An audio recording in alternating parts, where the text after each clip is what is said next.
तो नमस्कार दोस्तों, जिस वीडियो को आपको बहुत दिनों से इंतजार था वो वीडियो मैं फाइनली आपके लिए लेकर आ गया हूँ। क्लास 10 इंग्लिश का सैंपल पेपर। आपसे रिक्वेस्ट करता हूँ, अगर आपने वीडियो को लाइक नहीं किया है तो पहले वीडियो को लाइक कर दीजिएगा। जी हाँ, पहले वीडियो को लाइक कर दीजिएगा, तब आगे बढ़िए। और चैनल सब्सक्राइब नहीं किया है, चैनल पर नए हैं तो चैनल सब्सक्राइब जरूर कर दीजिएगा। तो इस वीडियो में आपको बताऊंगा कि सैंपल पेपर 2021 का कैसे आएगा। वैसे तो आपने बहुत सैंपल पेपर देखे होंगे, मास्टरमाइंड में, मॉडल पेपर में, अनसोल्ड में, लेकिन ये सैंपल पेपर जो है मैंने खुद तैयार किया है बोर्ड एग्जाम में आए हुए क्वेश्चंस के अकॉर्डिंग, ठीक है। और इस बार जो आने वाले क्वेश्चन है उसके लिए तो वीडियो को आपको पूरा देखना है। अगर आप वीडियो पर नहीं देखते हो तो फिर आपका बहुत ज्यादा नुकसान होने वाला है। तो रिक्वेस्ट करता हूँ वीडियो को पूरा देखना। सैंपल पेपर है क्लास 10 का और बताऊंगा किस तरह से आपको क्वेश्चन एग्जाम में लिखने हैं। और हाँ, नेक्स्ट वीडियो में जो है मैं इसका रिटर्न में सॉल्यूशन दूंगा। तो पहले सैंपल पेपर को समझ लेते हैं कि करना कैसे, किस तरह से आएगा। तो सेम इसी तरह से आपका एग्जाम में क्वेश्चन पेपर आने वाला है। तो चलिए वीडियो को स्टार्ट करते हैं। सबसे पहले आपके पास होगा 3 घंटे 15 मिनट का समय। जी हाँ, 3 घंटे 15 मिनट का समय, जिसमें आपको शुरू के 15 मिनट को क्वेश्चन को पढ़ना है, क्वेश्चन पेपर को, और फिर 3 घंटे में आपको एग्जाम में आंसर लिखने हैं। तो यहाँ पर क्या लिखा हुआ है, first 15 minutes are allotted for the candidates to read the question paper. Exam में ऐसे ही लिखा हुआ आएगा, यानी कि शुरू के जो 15 मिनट है वो कैंडिडेट्स को एग्जाम में अलॉटेड है पढ़ने के लिए, यानी कि आपको पढ़ना है 15 मिनट। फिर नोट 4 इंस्ट्रक्शन दिए हुए, चारों पढ़ने आपको ध्यान से। This question paper is divided into 2 sections A and B, यानी कि ये जो क्वेश्चन पेपर है ये 2 भागों में बांटा गया है, सेक्शन ए और सेक्शन बी में। All questions from 2 sections are compulsory. सभी क्वेश्चन जो है, सभी प्रश्न कंपलसरी हैं, जरूरी है करने दोनों सेक्शन के।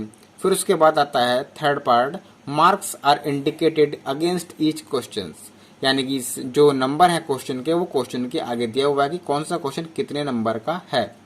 चौथा पॉइंट है, read the questions very carefully before you starting your answer, यानी क्वेश्चन को ध्यानपूर्वक पढ़ना है, क्वेश्चन को ध्यानपूर्वक पढ़ना है अपना आंसर लिखने से पहले। तो सेक्शन स्टार्ट करते हैं। क्या है सेक्शन में आपका पहला क्वेश्चन यही आएगा, read the following passage and answer the questions given below it. बस ये आपका बदल जाएगा। जी हाँ, क्वेश्चन यही लिखा रहेगा, ये आपका बदल जाएगा। ये जो आपका क्वेश्चन होगा पहला, आपके पास 4 chapter, intended pool, letter to God, the Ganga और सुकरात। तो इन चारों में से किसी भी एक चैप्टर की 10 से 12 लाइनें आपको लिख दी जाएंगी, ठीक है। 10 या 12 लाइनें आपको लिख दी जाएंगी और उसमें से आपको 2 क्वेश्चन दिए होंगे, जिनमें से उन दोनों क्वेश्चनों के आंसर इस पैराग्राफ में से छांट के आपको लिखने होंगे। अगर आपको छांटना नहीं आता है तो टेंशन की कोई बात नहीं है, आपने जो याद किए हैं वही लिख सकते हैं। जैसे ये पैराग्राफ दिया हुआ है, तो who was Lencho's, what was Lencho's problem, what was Lencho's one hope.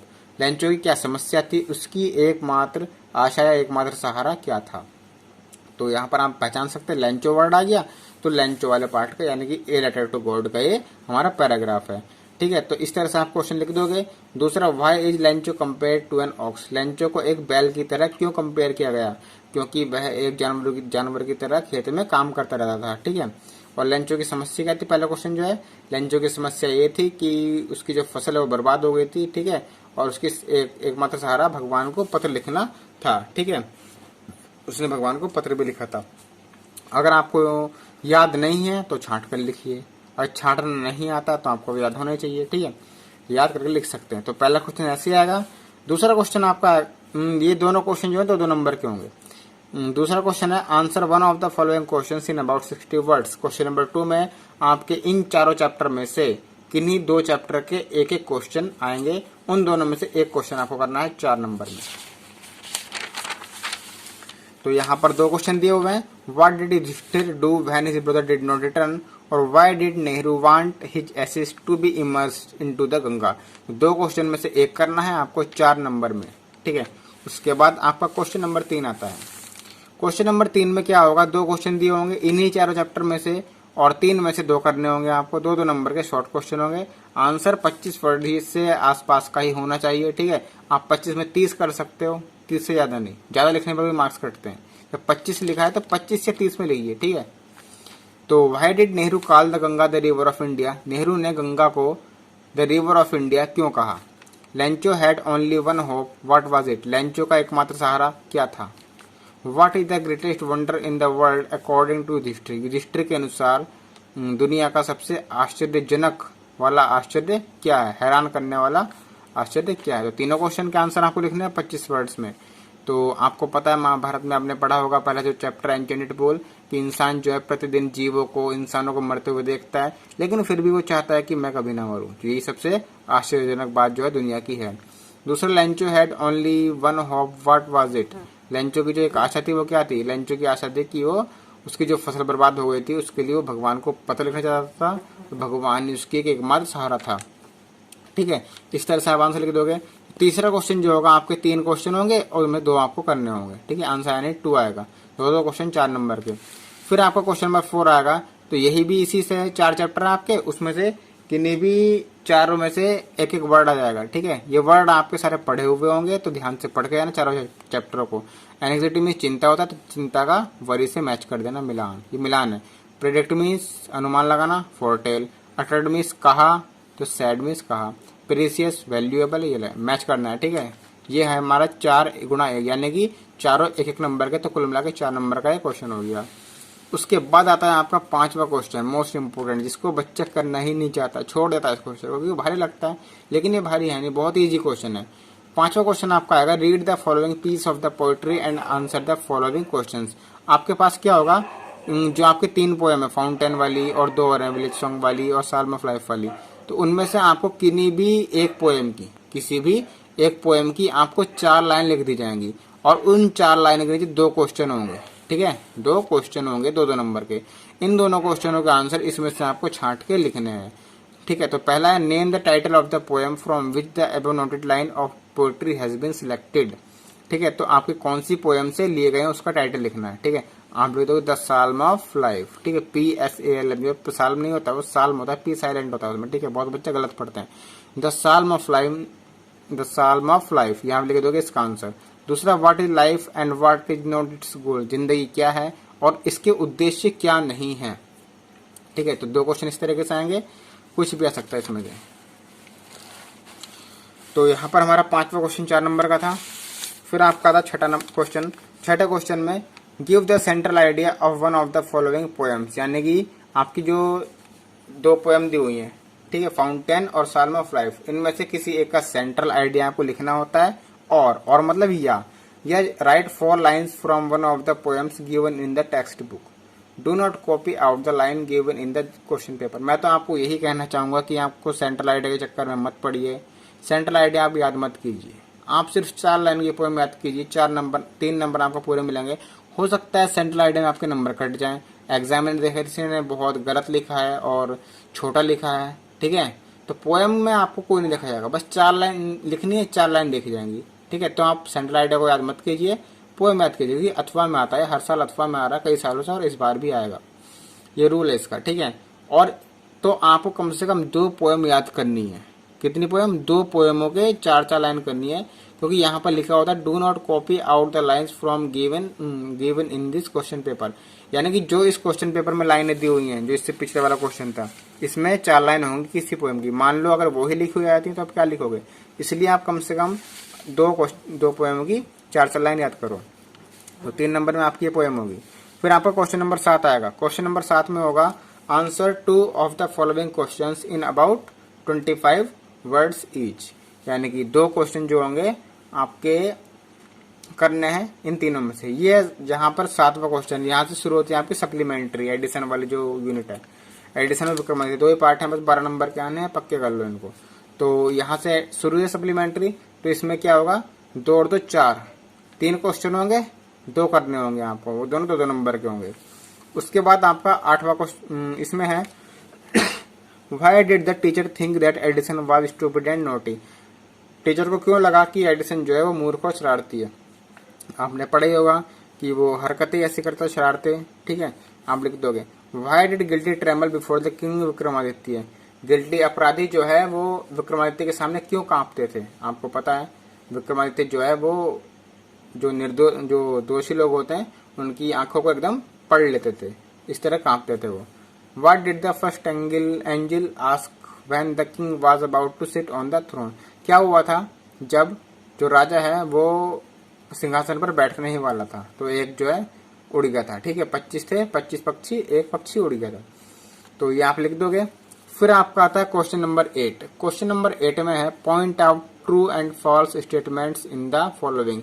ये भी आपके 4 आएंगे, 4 ट्रू फॉल्स, सही गलत, आपको एक एक चारों करने हैं। ठीक है, Vikramaditya loved justice and learning. Vikramaditya को जो है न्याय और ज्ञान से प्रेम था, ट्रू है तो आप ट्रू लिख दोगे, TRUE, ट्रू। दूसरा, it is said that Vikramaditya was not the greatest जज इन द हिस्ट्री। यह कहा जाता है कि विक्रमादित्य इतिहास में सबसे बड़े जज नहीं थे, बिल्कुल गलत है, थे जज। ठीक है, तो फॉल्स है। For Edison his mother was the best teacher. Edison के लिए उसकी माता ही सबसे अच्छी टीचर थी, ट्रू है, सही बात है। Parents of Edison did not encourage him in his experiments. तो इस तरह से आपको जो है ये कर देना है। फिर आपका नवा क्वेश्चन होगा, मल्टीपल चॉइस क्वेश्चन होगा, एक लाइन ली होगी और 4 जो है उसके ऑप्शन होंगे। ठीक है, जैसे ये है नवा क्वेश्चन 4 नंबर का आएगा, 4 पार्ट में। Select the most suitable alternative to complete the statement. पहला होगा the judgement seat of Vikramaditya was made of. जो विक्रमादित्य थे उनकी जो जजमेंट सीट है वो किस चीज की बनी हुई होती थी? आयरन, स्टोन, सिल्वर या सेंट। तो वो आयरन, स्टोन, सिल्वर या सेंट। तो आपको इनमें से जो अच्छा लगे वो टिक करना है। Edison was fond of. Edison को क्या अच्छा लगता था? पतंगे उड़ाना, गेम खेलना, कहानियां कहना या एक्सपेरिमेंट करना। एक्सपेरिमेंट करना सही लगता था, तो इसको आपको टिक कर दोगे या लिख दोगे आंसर नंबर 9 4th पार्ट। ये करना कैसे है या मैं आपको नेक्स्ट वीडियो में बताऊंगा। अगला है the guilty trembled before Vikramaditya because. जो अपराधी थे वो विक्रमादित्य के सामने क्यों कांपते थे? क्योंकि ही वॉज वेरी क्यूल, वे बहुत निर्दयी थे। He was unjust, he was intelligent, he did not know the people well। ये सी वाला, थर्ड वाला। he was intelligent enough to know their guilt, क्योंकि वो बुद्धिमान थे उनका अपराध समझने में। अगला है electrical lights shone for the first time in the America in. यानी कि अमेरिका में पहली बार इलेक्ट्रिक लाइट कब जली थी? तो ये आपको टिक कर देना है जो अच्छा लगे, जो सही है आपको। फिर इसके बाद 35 नंबर आपके खत्म हो गए। ठीक है, 35 नंबर आपके हुए पूरे। अब अगले 35 सेक्शन बी शुरू होता है। सेक्शन बी में आपका 10वां क्वेश्चन का पहला पार्ट यही होने वाला है। ठीक है, हैव ये frame correct sentence by reordering the words, यानी कि रीऑर्डरिंग करनी है करेक्ट सेंटेंस से। ठीक है, कर दोगे। जैसे have I, my, been, learning, lesson, morning, since. तो यहाँ पर सिंस आ गया, आपको समझ जाना है सिंस मॉर्निंग किस में आता है? परफेक्ट कंटिन्यूअस में। और हैव आ गया तो प्रेजेंट परफेक्ट कंटिन्यूअस में। सब्जेक्ट आएगा पहले I have been learning my lesson since morning. इस तरह से आपको रिऑर्डरिंग करनी है, सही 2 नंबर मिल जाएंगे। ठीक है, फिर आपका इसका सेकंड पार्ट आएगा आपका चेंज द सेंटेंस का। इसमें आपको निगेटिव में भी चेंज करवा सकता है, पैसिव में भी चेंज करवा सकता है, या कोई सा टेंस किसी में भी चेंज करवा सकता है। तो you are calling me change into passive voice. क्या होगा इसका? यू आर कॉलिंग मी, यानी कि आर आ गया और ING आ गया, किस में आता है? प्रेजेंट कंटिन्यूअस में। तो आई मी का सब्जेक्ट बनाओगे, I am being called by you, passive बन जाएगा इजीली। अगला है he said to me, comma inverted comma, why were you not learning your lesson. Change into indirect speech आएगा, ये वाला 2 नंबर का आने वाला है, हर साल आता है। तो ही आस्क्ड मी, क्योंकि यहाँ पर भाई है, क्वेश्चन वर्ड है। He asked me why, you की जगह आई आएगा, भाई I had not been learning my lesson. समझाऊंगा मैं इसको आपको नेक्स्ट वीडियो में कि पूरा करना कैसे है, पेपर में लिखना कैसे है।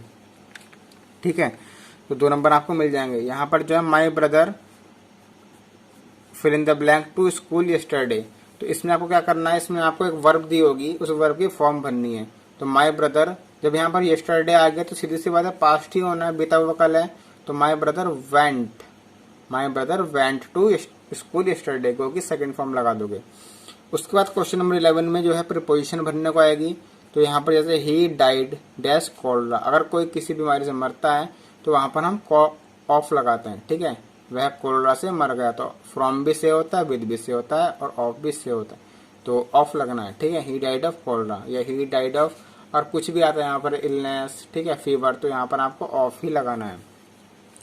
फिर क्वेश्चन नंबर 11 का बी पार्ट आएगा कंप्लीट द फॉलोइंग सेंटेंस। एक सेंटेंस दिया होगा डू यू नो व्हेन।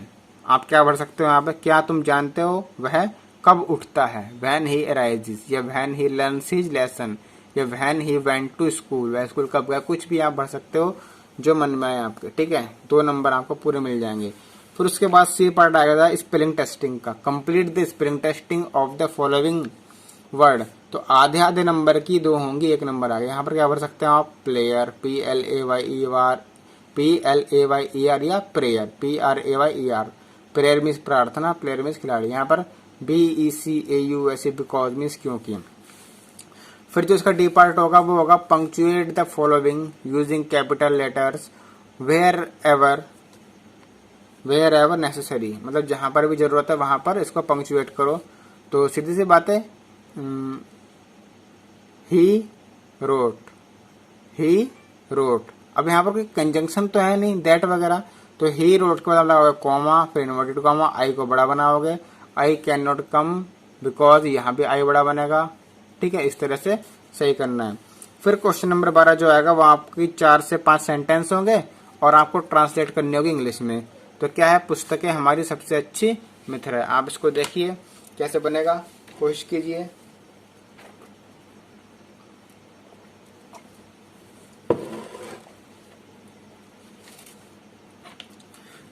पुस्तकें हमारी सबसे अच्छी मित्र हैं। Books are our best friend. ठीक है, सबसे अच्छी मतलब बेस्ट फ्रेंड। अच्छे समय में वे हमारी प्रसन्नता में वृद्धि करती हैं। इन गुड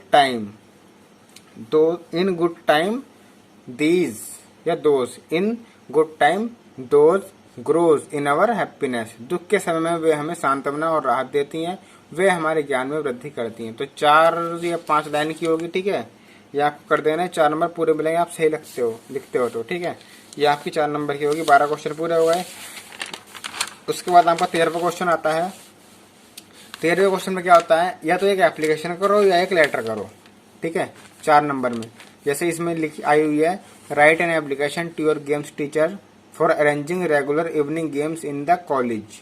यानी कि आपके जो कॉलेज में जो है वो इवनिंग गेम्स की रेगुलरिटी के लिए, यानी कि रोज आपको जो गेम खिलाया जाए उसके लिए एक एप्लीकेशन लिखनी है अपने गेम्स टीचर को। या write a letter to the chairman या mayor for your city complaining against insufficient supply of water. यानी कि जो आपके शहर में जो है वो पानी की पर्याप्त उपलब्ध नहीं होता है, तो इसमें आपको कंप्लेंट करनी है चेयरमैन या मेयर को। तो आपको लेटर लिखना है, एप्लीकेशन या लेटर में से एक लिखना होता है आपको, जो आपको आता हो। ठीक है, फिर 4 नंबर में आ गए। उसके बाद क्वेश्चन नंबर 14 आता है आपका एस्से का। तो क्वेश्चन नंबर 14 में आएगा, write an essay on one of the following topics in about 60 word. 60 word से ज्यादा का एस्से नहीं होना चाहिए आपका। ठीक है, अब वर्ड्स गिनने कैसे आते हैं देख लीजिएगा। जैसे ये है तो ऐसे गिनेंगे, 1 2 3 4 5 6 7, 1 2 3 4 5 6 7 8 9। तो 9 लाइन ये हो गई, 7 ये हो गई। तो 7 की 9 से गुणा कर देंगे, 7 9 63, यहाँ तक 63 वर्ड होगा। इतना बड़ा आपको ऐसे लिखना है, लेकिन हेडिंग डाल के आपको लिखना है तो अच्छे नंबर ज्यादा मिलते हैं। तो 3 ऑप्शन आएंगे आपके पास, माई स्कूल का, माई प्रिंसिपल का, माई बेस्ट फ्रेंड का। वहां पर कुछ भी आ सकता है, 3 कोई से भी। तो आपको एक लिखना है, हेडिंग डालनी है, situation, it's building, it's facility, it's discipline. School की सिचुएशन कैसी है, मतलब कहाँ पर स्थित है ये, बिल्डिंग कैसी है, 3 मंजिला 4 मंजिला जो भी है, फैसिलिटी क्या क्या उपलब्धियां हैं वहां पर, डिसिप्लिन अनुशासन कैसा है स्कूल में बच्चों का, टीचरों का। ठीक है, माई प्रिंसिपल में इंट्रोडक्शन, क्या नाम है टीचर प्रिंसिपल का, क्वालिफिकेशन क्या क्या उन्होंने कर रखा है, क्वालिटी गुण क्या क्या उनके अंदर, बिहेवियर क्या क्या, कंक्लूजन क्या क्या। फिर माई बेस्ट फ्रेंड का इंट्रोडक्शन लिखना है, नेम वगैरह, क्वालिटी लिखनी है, क्वालिटी क्या है, उनकी आदतें क्या है और उनकी पर्सनैलिटी क्या है। तो यहाँ पर जो इस तरीके से लिख सकते हो आप ऐसे। ठीक है, 60 वर्ड से ज्यादा का नहीं होना चाहिए। फिर आपका लास्ट क्वेश्चन आता है question number 15, read the following passage and answer the questions. इसमें आपको जो ऐसा पैसेज आएगा जो आपने ना तो कहीं देखा हो ना सुना हो, मतलब नया ही बन के आता है पैसेज। अनसीन का मतलब क्या है, ये अनसीन पैसेज होता है जो आपका सीन मीन्स देखा हुआ और अन लग गया तो अनदेखा, यानी कि जो आपने आज तक देखा हुआ नहीं है वही आपका पैसेज आना है। तो 10 से 12 लाइन इसकी होंगी और 2 क्वेश्चन होंगे, लेकिन ये क्वेश्चन 3-3 नंबर के होंगे, 3 नंबर का है 3 नंबर का है। तो इनको पहले ध्यान से पढ़ना है, पहले इसको ध्यान से पढ़ना है और उसके बाद ही ये क्वेश्चन आंसर लिखने हैं। इससे फायदा यह होगा कि आपके जो क्वेश्चन है वो बहुत ही सटीक बिल्कुल लिखे जाएंगे। ठीक है, ज्यादा लंबे आंसर नहीं लिखने हैं। ठीक है, तो इस तरह से जो है आपका जो क्वेश्चन पेपर वो मैंने तैयार किया हुआ है। अब नेक्स्ट वीडियो में अगर आपको चाहिए कि इसके आंसर सॉल्यूशन इंग्लिश का पेपर लिख के कैसे आना है, तो ये बहुत जरूरी है कि इंग्लिश का पेपर लिखना कैसे, क्योंकि बच्चों को लिखना ही नहीं आता है तो करेंगे क्या।